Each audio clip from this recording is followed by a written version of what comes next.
네, 포스트 코로나와 종교의 미래 지난 금요일에 이어서 두 번째 시간인데요. 이번 시간에는 코로나 이후 종교, 특히 기독교의 미래, 한국 교회가 나아갈 길에 대해서 이분과 짚어보겠습니다. 한일장신대 차정식 교수 나오셨네요. 교수님 어서 오세요. 반갑습니다. 네, 보통 이맘때는 기말고사 이제 막 끝나고 채점하는 그런 시기죠. 채점은 아직 네, 좀 시간이 있고요. 네, 지금 기말고사 막 보고 있거나 음, 또 뭐 실험 실습 이런 과목을 낀 이 강의들은 아직도 강의가 진행되고 있는 걸로 알고 네. 있어요. 이 코로나 때문에 좀 학사 일정 자체가 그 연기가 된 거죠.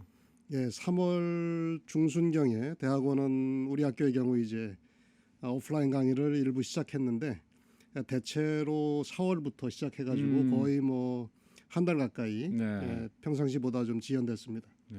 교회는 어떤가요? 지금 생활 속 거리두기 이후에 예배가 좀 재개가 된 곳이 많은데, 네, 뭐 교회마다 뭐 규모나 또 사정이 다르기 때문에 뭐 다양하게 적응하면서 예배도 온라인으로 드리기도 하고 뭐 가정 예배로 드리기도 했는데 저희 교회는 그 작은 평신도 공동체로 예배를 쭉 드려왔기 때문에 네, 가정 예배를 처음에 좀 드리다가 요새는 오프라인으로 예배당에 모여서 뭐 적은 교인인데도 또 거리두기를 하고 나라에서 음, 또 지키라는 그 지침대로 1부 예배, 2부 예배 이렇게 네, 교인도 많지 않은데 나눠서 충분한 거리두기를 네. 하면서 예배를 드리고 있어요. 자, 그런데 문제는 이 코로나 팬데믹 상황이 조만간 종식될 거라고 기대하기가 좀 어렵다는 거예요. 이게 하반기에도 계속 이어질 거다 이런 이제 전망들이 좀 나오고 있거든요. 그런 과정에서 특히 이 종교 활동에 대한 부분 좀 짚어봐야 될 것 같은데 역사적으로 좀 보면 이 종교와 질병 상당히 좀 상관관계가 있죠. 그렇습니다.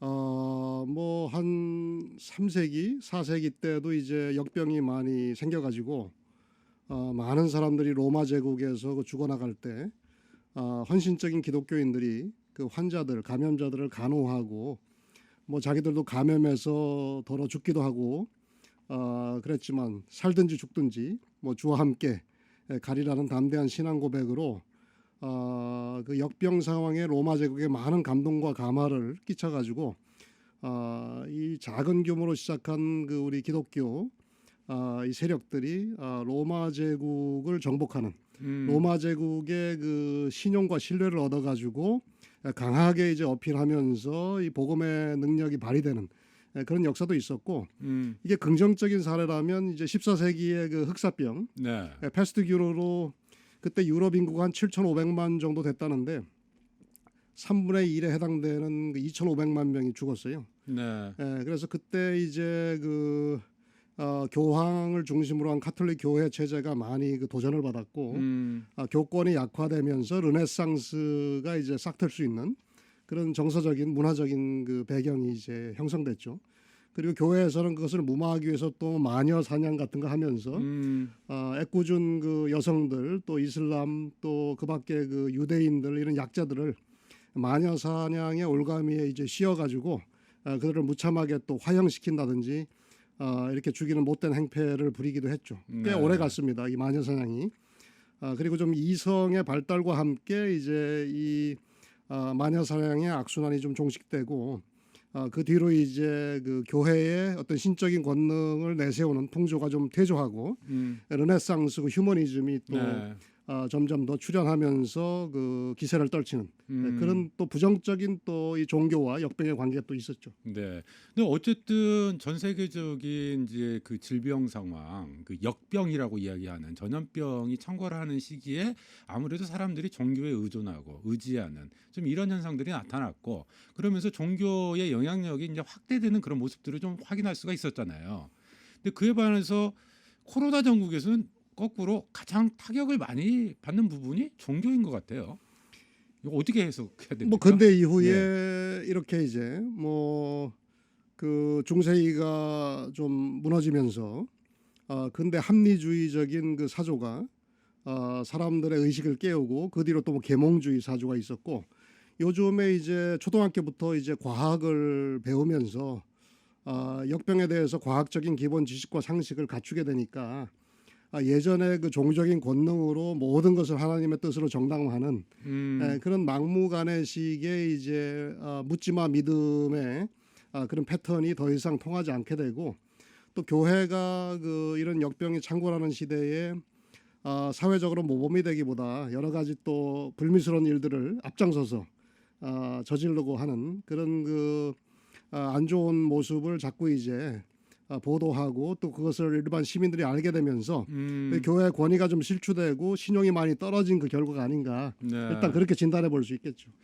실제로 그 신뢰도 조사를 해봤는데 코로나 사태 이후에 신뢰도가 이제 가장 높은 쪽이 질병관리본부 뭐 이런 쪽이고 반대로 최하위가 미래통합당하고 종교기관이더라고요. 네, 저도 봤습니다. 네, 이게 아무래도 언론의 영향 탓도 있다 이런 이제 진단이신 것 같고. 뭐 언론 보도가 아무래도 많은 영향을 끼치는 건 사실인데 네. 또 객관적으로 교회가 일반 그 시민사회의 기대에 충분히 부응하지 못한 그런 측면도 있는 게 처음에는 그 대구 경북 일대 그 신천지가 이제 그 감염에 숙주가 되면서 네. 많은 지탄의 대상이 됐다가 교회가 이제 또 그 뒤로 이렇게 집단 감염에 그 어떤 빌미를 제공하면서 너네는 신천지와 뭐가 다르냐 또 목사님들이 꽤 유명한 분들까지도 너무나도 근시안적으로 사태를 파악하면서 이 코로나19 사태가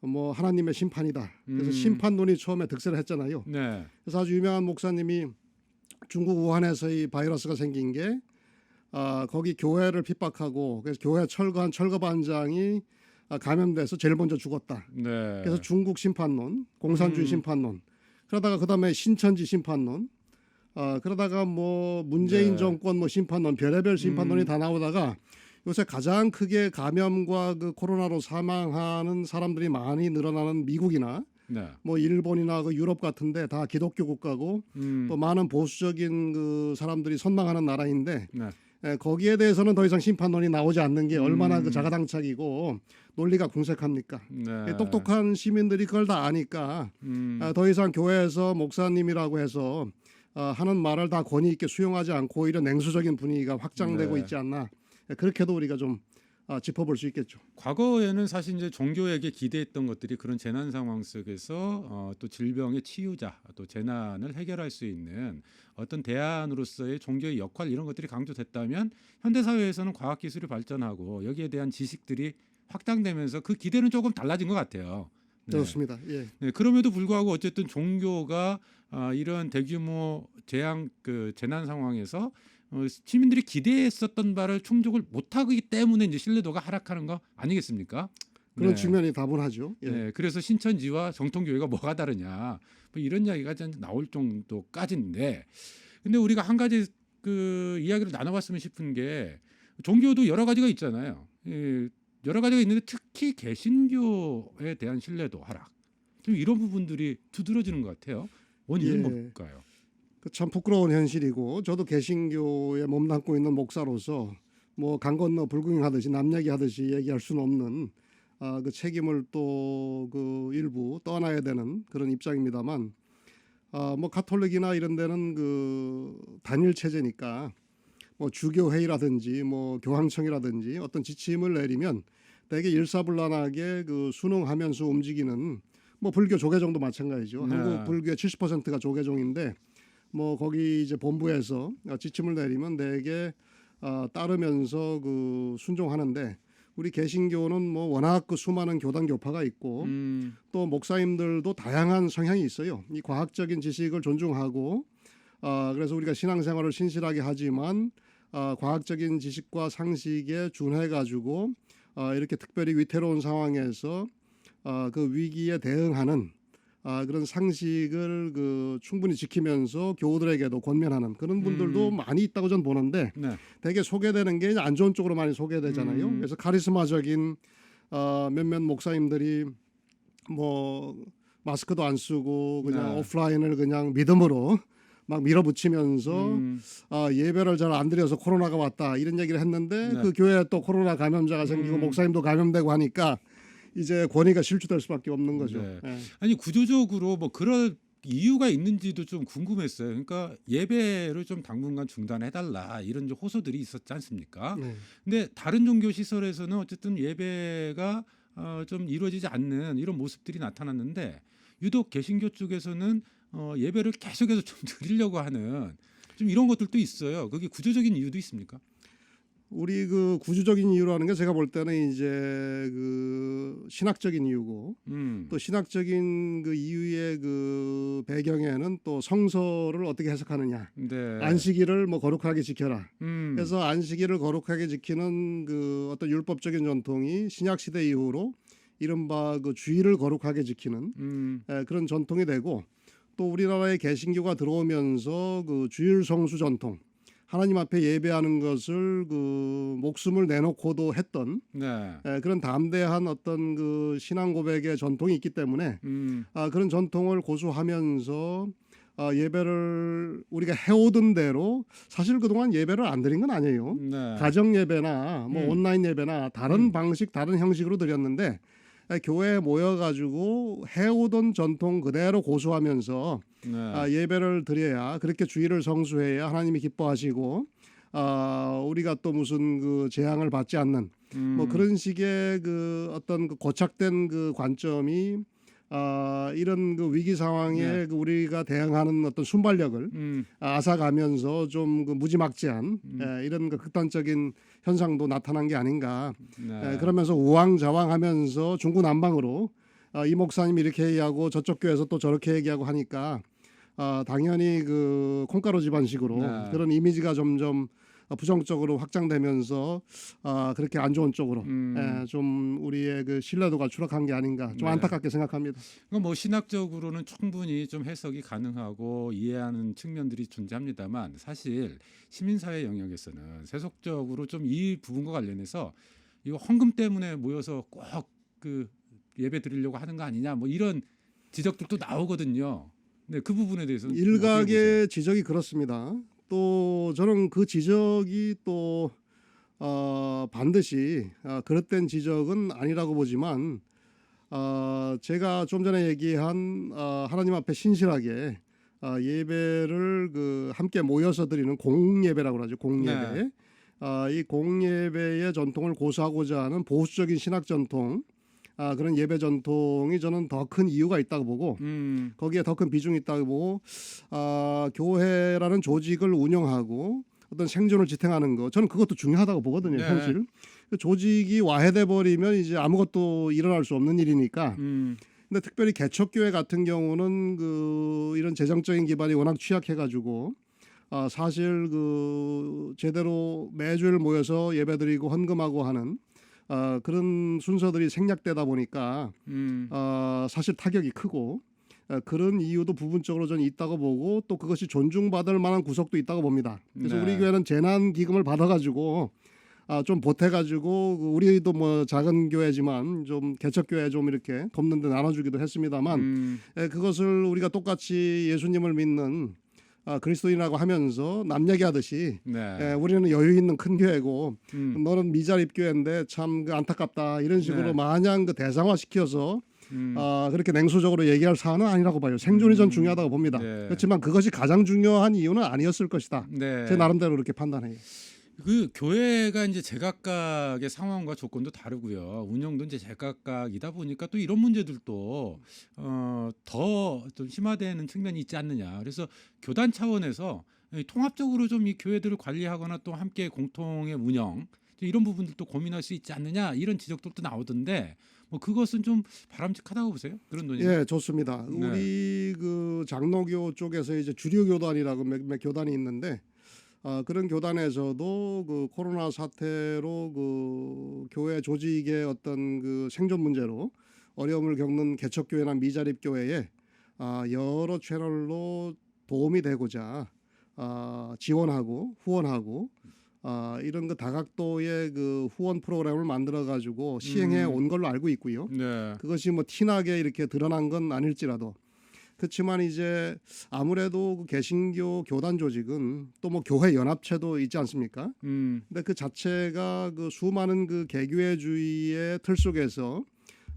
자기 교회의 어떤 자율성과 주체성을 가지고 운영하고 하는 그런 교회를 일사불란하게 통제하고 통솔하고 그래서 어떤 지침을 내려도 그게 제대로 이제 이행 안 될 수도 있고 네. 또 그것을 뭐 제재할 수단도 없고 음.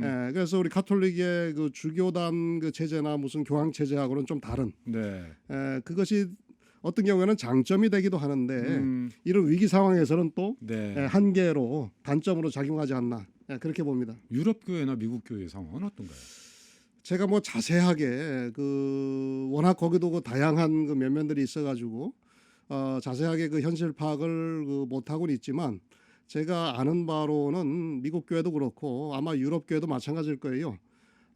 대부분의 그 주류 교단에서는 그 예배를 그 예배당에서 드리지 않고 위생에 대해서 철저하게 과학적인 마인드로 대응하면서 조심하고 그 교인들 그 감염되지 않기 위해서 목사님도 그 나름대로 어떤 교회 차원의 지침을 내리고 또 대체로 순종하는 걸로 알고 있는데 네. 또 거기도 보수 교단이 있고 굉장히 카리스마적인 또 네.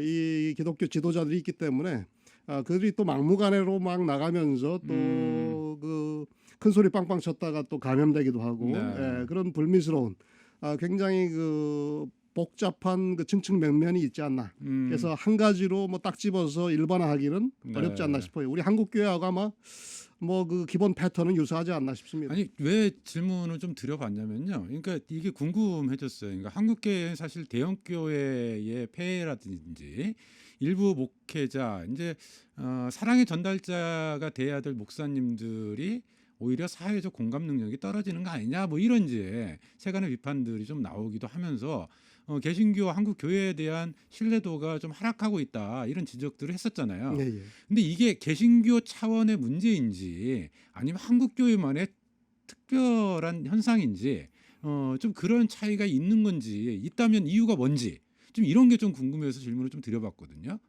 그러니까 우리 한국 교회의 그 신학의 그 주류는 뭐 거의 90% 정도가 보수주의 신학 전통이 있고 그리고 이제 우리 한국 교회는 또 하나님 말씀에 대해서 철저하게 그 순종하는 그런 전통을 또 강조해 왔기 때문에 이 성서를 문자 그대로 읽고서 네. 뭐 해석하고 적용한다고 한다든지 그래서 이 모든 그 신학의 그 이 스펙트럼이 다양한 그 차이로 나타나는 게 이 성서를 어떻게 해석하느냐 그와 이제 밀접한 연관이 있는데 우리 한국 교회가 그 유난히 그동안 많은 지적을 뭐 비슷하게 해왔습니다만 양적으로 엄청 팽창했는데 점점 더 성숙해 나가야 할 지점에서 너무 양적인 팽창에 자만하다가 그 내적인 그 성찰 능력, 네. 지금 말씀하신 대로 어떤 공감 능력, 그리고 어떤 그 공공의 종교로서 시민 사회의 그 종교로서 우리가 공동체 전체의 그 어떤